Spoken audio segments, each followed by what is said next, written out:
Welcome to Royal Secrets. In the shadows of the Norwegian throne, a quiet revolution is taking place, and it's wearing a schoolboy's grin. There's something quietly thrilling unfolding behind the gates of Norway's royal household, a shift that has royal watchers intrigued, palace insiders whispering, and the people of Norway feeling both nostalgic and curious. At the center of this unexpected royal evolution, Prince Sverre Magnus, the youngest child of Crown Prince Haakon and Crown Princess Mette-Marit. For years, Prince Sverre was mostly known to the public as the cheeky, spirited young royal who once dabbed on the palace balcony during his grandmother Queen Sonia's birthday. He was the fun-loving counterpart to his more composed elder sister, Princess Ingrid Alexandra, who was firmly in line to inherit the Norwegian throne. But now, quietly and without ceremony, the position of Prince Sverre Magnus in the royal order, and more importantly, in the royal consciousness of the nation, has shifted. Gone are the days when he was simply the spare. The role once seen as minor and symbolic is taking on unexpected significance in an increasingly modern Scandinavian monarchy, one that must walk the fine line between tradition and progress. So what's changed? Everything, and yet, almost nothing. But as we peel back the layers of this fascinating royal story, we'll uncover why Prince Sverre Magnus is suddenly emerging as one of the most important figures in the future of the Norwegian monarchy. The House of Glucksberg, Norway's royal family, has long maintained a careful, understated presence in public life. Compared to the British royal family's tabloid headlines or the dazzling jewelry of the Danish court, the Norwegian royals have embraced humility, service, and subtlety. Crown Prince Haakon and Crown Princess Mette-Marit have always tried to raise their children as close to normal as royal life will allow. Princess Ingrid Alexandra, the heir apparent, was sent to public school and introduced gradually to her royal responsibilities. Prince Sverre Magnus received a similar treatment, an education grounded in realism and a life built on discipline rather than indulgence. But while Ingrid Alexandra has been prepared since birth for her future role, Sverre Magnus was always the second-born. In many royal traditions, that meant fewer duties, less pressure, and a quieter life. Or so it seemed. That expectation began to change around 2022, when the palace made a bold announcement. Prince Sverre Magnus would not receive an HRH, His Royal Highness, style moving forward. Unlike his sister, who is styled as Her Royal Highness and being groomed for the throne, Sverre Magnus would take on a more private life path. At first glance, this appeared to be a downscaling, a demotion, even. Royal analysts wondered if he would vanish from the spotlight altogether. Instead, the opposite has slowly started to happen. Now 18 years old, Prince Sverre Magnus is no longer the child pulling faces on the royal balcony.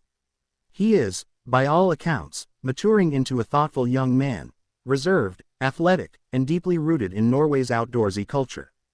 He graduated from Oslo's upper secondary school in spring 2024, with friends noting that he always tried to blend in rather than stand out. Despite this, his classmates were well aware of who he was, and the quiet pressure that came with it. What's unique about Sverre's education is that it doesn't follow the future monarch playbook. There are no special tutors or exclusive international academies. Instead, he has leaned toward vocational education, reportedly showing an interest in the armed forces and possibly engineering or maritime studies. In Norway, this is not considered a downgrade.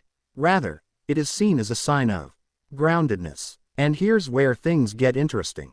This choice, made with support from his parents, has painted a very different picture of what royal relevance can look like. Sverre isn't being groomed for the throne. He is being groomed for real life. And in an age where royals are increasingly scrutinized for opulence and privilege, this might be the most strategic move of all. The removal of the HRH style from Sverre Magnus' name was widely interpreted as a cost-cutting measure and an attempt to streamline the monarchy, something Sweden and Denmark have both experimented with in recent years. But it also came with a deeper implication. He would not become a working royal. No royal patronages, no expected public duties, no title to maintain. Yet here's the paradox. Prince Sverre Magnus has never been more visible. In the past 2 years, he has appeared at state events, national celebrations, and even the Oslo Freedom Forum. Each time, he has cut a clean, confident figure, never taking the spotlight, but never invisible either. In a monarchy known for valuing modesty, this is its own kind of charisma. Sverre's presence isn't flashy, it's familiar.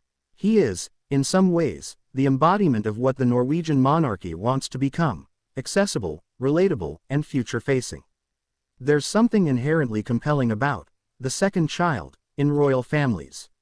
From Prince Harry of the UK to Princess Madeleine of Sweden, younger royals often carry the burden of being born into grandeur without a clear purpose within it. But Sverre Magnus may be rewriting that script. Whereas his sister Ingrid Alexandra will one day rule, Sverre gets to reflect the people, not lead them. And that might be his greatest strength. On social media, clips of him laughing at public events or gently teasing his mother, Mette-Marit, go viral. Young Norwegians, many of whom are increasingly critical of monarchies in general, find themselves strangely protective of him. He feels like one of them. In interviews, Crown Princess Mette-Marit has spoken openly about raising her children with resilience and realism. She once described Sverre as a boy with a strong heart and his own path. Could that path be more than anyone expected? Though no official royal role awaits him, several paths lie open before Sverre Magnus. One possibility is military service. Norway has a proud tradition of its male royals serving in the armed forces. Both King Harald and Crown Prince Haakon underwent military training, and Sverre has reportedly expressed interest in following in their footsteps. Another path, the maritime sector. Sverre has always had a love for the sea and Norway's vast coastlines. Maritime studies, naval training, or a life working in Norway's shipping or ocean industries could offer him a meaningful, low-profile career while maintaining occasional public duties. But there's a third possibility, and it's the most unpredictable of all. Sverre Magnus could become a modern communicator, a royal voice who speaks not from a throne, but from a platform. Whether through youth causes, climate action, or digital storytelling, he has the charisma to become a figure of inspiration without the burden of inheritance. One is born to rule. The other is free to define the rules. There is perhaps no greater contrast, and yet no greater complement, within the Norwegian royal family than the dynamic between Princess Ingrid Alexandra and her younger brother, Prince Sverre Magnus. She is the future queen, destined to uphold centuries of tradition. He, the younger sibling, is free to explore a life unconstrained by the strict expectations of a throne. And yet, behind palace walls and in rare public glimpses, it has become increasingly clear that this royal duo shares a deep bond, one that could become vital to the future image of the Norwegian monarchy. Let's dive deeper into the dynamic that is not only shaping their lives but also offering a compelling new model for royal sibling relationships across Europe. Princess Ingrid Alexandra, born in 2004, has been in the public eye from a young age. As Norway's first female heir to the throne in modern history, her journey has been carefully choreographed, from official ceremonies to press appearances and even carefully curated interviews. At 18, she stepped into the spotlight with a grand birthday gala that showcased Norway's modern royal family at its most polished. She wore tiaras, gave heartfelt speeches, and displayed poise beyond her years. In every way, she has been positioned as the monarchy's future. But amid all that spotlight, she has remained remarkably grounded. And part of that, insiders say, is because of her relationship with her younger brother. Unlike many royal siblings who grow up in hierarchical structures that foster rivalry, Ingrid Alexandra and Sverre Magnus have always been portrayed as equals in the home, even if the world sees them differently. From joint family vacations to national celebrations, the two have often been pictured laughing, whispering, and enjoying each other's company. In one now famous moment, caught on camera during Constitution Day celebrations, Sverre Magnus can be seen gently elbowing Ingrid while joking with her on the palace balcony. She laughs, and the internet did, too. It's this authentic, light-hearted relationship that the public finds so refreshing. In private, it's reported that Ingrid often seeks Sverre's opinion on public perception, fashion choices, and even speech ideas. Despite being younger, he has become a sort of sounding board, an honest voice with no agenda. Where she bears the crown of future duty, he bears the crown of truth. And that, royal watchers now speculate, may give him more influence behind the scenes than anyone realizes. In recent years, Sverre Magnus has been spotted at more formal events, often standing just behind his sister and parents. Not center stage, but present. And in these moments, body language experts and royal analysts alike have noticed something surprising. He's often the one leaning in, whispering something, making a quiet observation that draws a smile from Ingrid or even Crown Prince Haakon. In a family that values discretion, these are subtle but powerful signs. It raises the question, is Sverre Magnus becoming an unofficial advisor, not just to his sister, but to the institution itself? He knows the system intimately, but lives outside its direct line. He sees the pressures Ingrid faces, but doesn't bear them himself. In this way, he is uniquely positioned to offer insight that others within the royal bubble might miss. Palace insiders have hinted that Mette-Marit herself has praised Sverre's emotional intelligence and ability to see through performance to purpose. In other words, he's got royal instinct, even if not royal duty. One of the core values of the Norwegian monarchy is a close connection with nature. Unlike some European royals who embody aristocratic extravagance, the Norwegian royal family is known for hiking in the mountains, skiing down local slopes, and camping during summer holidays. And no one embraces this national identity more than Sverre Magnus.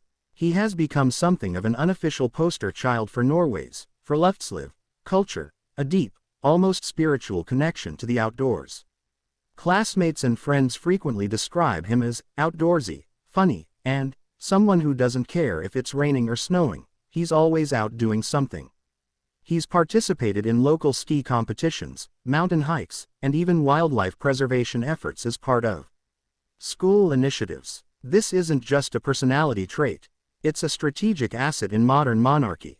In a world where royal families are constantly being asked, "What do you really do for us?" a prince who looks like the boy next door, who hikes the same trails as the average citizen and shops at the same local markets, becomes a powerful symbol of relatability. And that could become the foundation of his unique legacy. While Sverre Magnus doesn't have public social media accounts, his presence online is still massive. TikTok edits, Instagram fan pages, and YouTube videos dedicated to his cheeky expressions and quiet charm are multiplying by the day.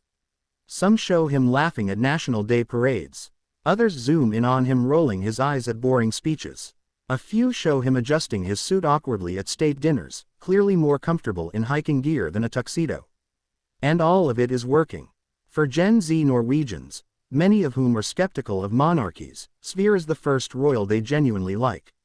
He seems real, normal, accessible. In fact, surveys conducted by Norwegian youth publications have revealed a surprising trend.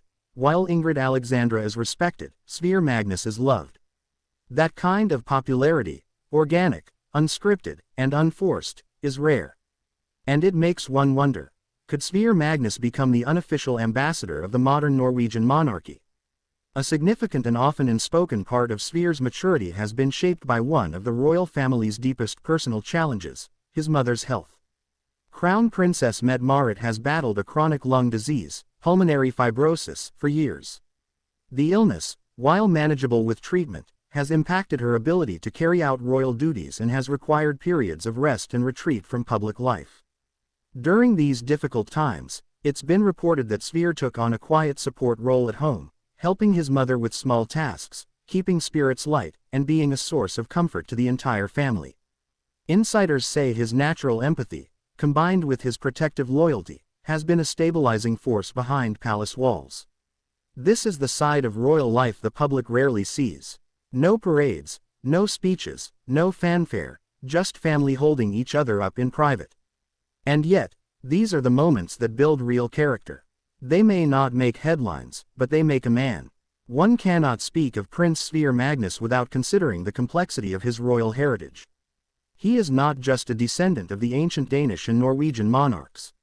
He is also the biological grandson of Mette-Marit's life before royalty, a life that was often criticized and scrutinized when she first entered the royal family. Mette-Marit was a single mother with a past that included youthful rebellion and tabloid attention. Many feared she would taint the royal image. Instead, she redefined it. And Prince Sverre Magnus is the living embodiment of that redefinition. He is the product of both worlds, tradition and transformation. He carries the dignity of monarchy and the humility of everyday life. He is, in many ways, the most modern royal Norway has ever produced. And that alone may be what secures his legacy. Thanks for watching and please don't forget to subscribe.